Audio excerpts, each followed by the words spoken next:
into a cliff face around a river that proceeds this way. And here's the temple in question. It's cave 17. Originally, each cave, here's cave 17, here's cave 16, each cave had its own entrance, its own stairways leading up from the river down here. And that's now been obliterated and somewhat, it's virtually impossible to conceive because the temples are connected in a completely other direction now by pilgrims and by the Archaeological Survey of India.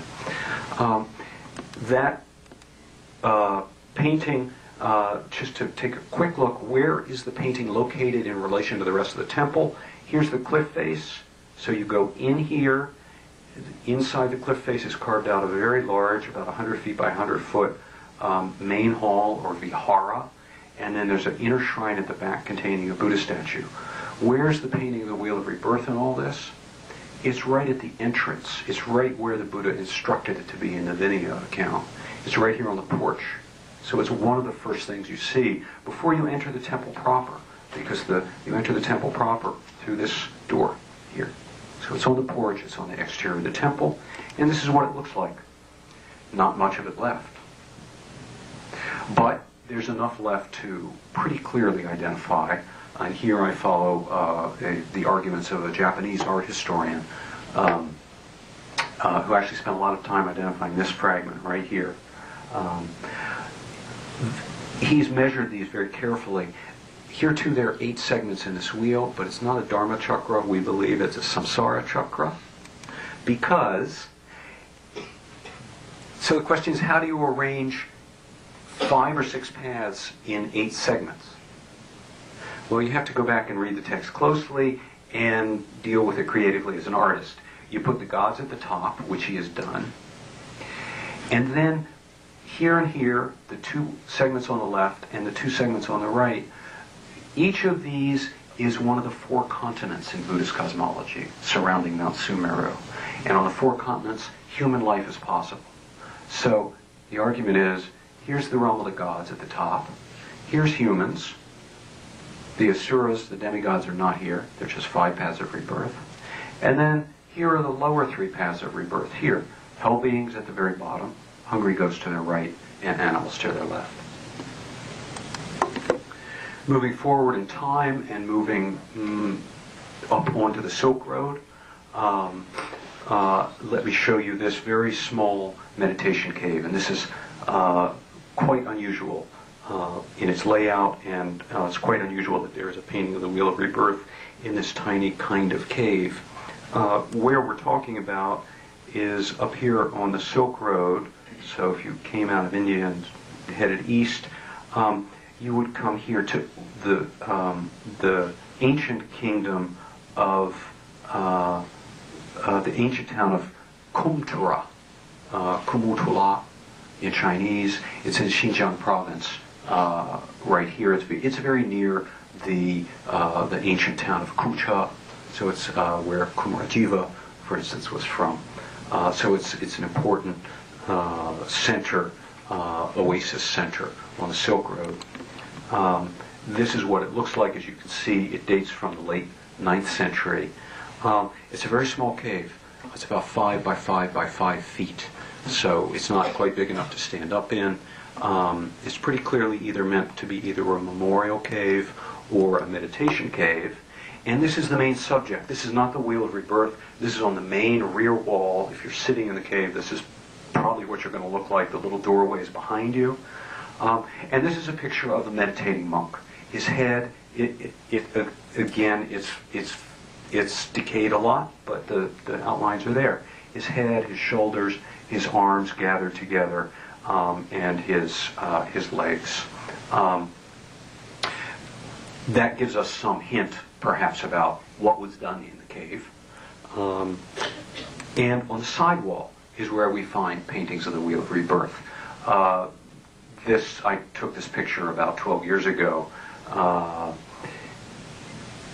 It's not a great picture, but it's difficult to photograph. These wheels are about 9 inches in diameter, so these are larger than life size. They're hard to make out, but I can prove that they are samsara chakras. They are wheels of rebirth. There are 12 segments in each of the outer rings. There are 5 segments in each of the main rings.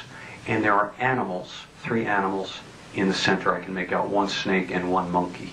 I'm sorry, one snake and 1 pig in these central portions. So here we have something rather different. We don't have the Wheel of Rebirth on the outside of a public temple. It's here for perhaps connected to meditation. 4th example is from northwest China, from the Hexi Zoulang, the Hexi corridor. It's from the site of the Yulin Caves, Yulin Ku. This is about 110 kilometers from the town of Dunhuang in Gansu province, so it's almost at the tip of the Hexi corridor. It's also a series of cave temples. Dunhuang, the Hexi corridor comes up here. Dunhuang is here, and the smaller dot above Dunhuang is Yulin, or Anxi. Hence, these are really the first evidence we have of a painting of the Wheel of Rebirth in China proper, in a part of China in the medieval period that was ruled, that was part of the Chinese provincial system.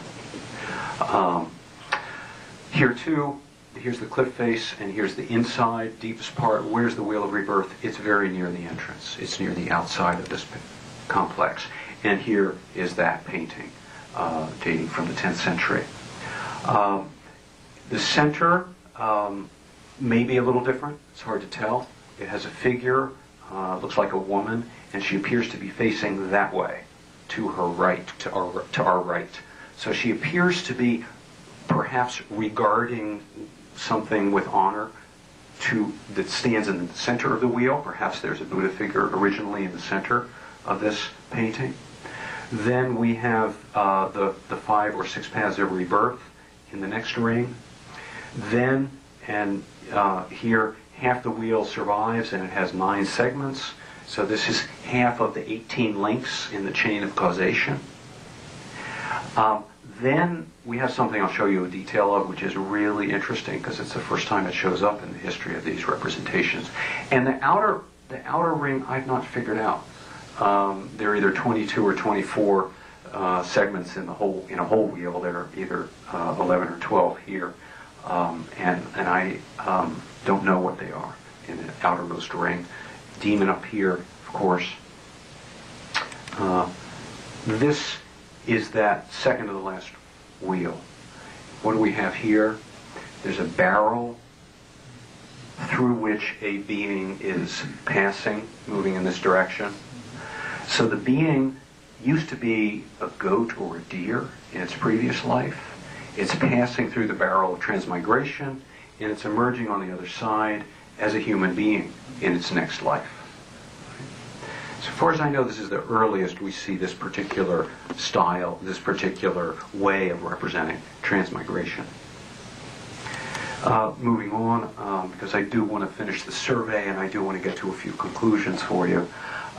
Western Tibet in the 11th century. When I say Western Tibet, if we divide the Tibetan cultural area into a center, including, say, contemporary Lhasa, all the way west to Shigatse, Urgatse, and then that's central Tibet. Eastern Tibet would be Amdo and Kham, also into Sichuan, Gansu, Qinghai, and then Western Tibet beginning in the what is currently Ali Xian in the Tibetan Autonomous Region, and then all the way into India in Himachal Pradesh and